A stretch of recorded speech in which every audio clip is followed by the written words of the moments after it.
Monica பாட்டு sound வருது. அந்த பையனை ரீல் பார்க்காத போனே தொடரன்னு சொன்னேன். இப்போ என்ன இந்த பையன் பாட்டு பாடிட்டு இருக்கான். இது இந்த ஜெல்லிக்கரண்டி எடுத்து நல்லா அடியில் அவன் என்ன ஆகிறான்னு பாரு.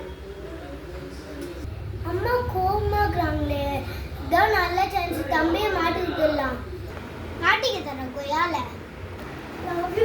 மிக்கா மிக்கா இச்சுமா சிக்கிச்சுமா துமுடு துமுடு துமுடு துமுடு துமுடு ரீல்ஸ் பண்றான். இன்னைக்கு ஒரு செம்மையான அடி இருக்கு அவனுக்கு. என்னடா ரீல்ஸ் பண்ணிட்டு இருக்க? நான் என்ன சொன்னேன், ரீல்ஸ்லாம் பண்ண சொன்னேன் தானே. எதுக்கு பண்ண இப்ப நீ? அடிக்கவா?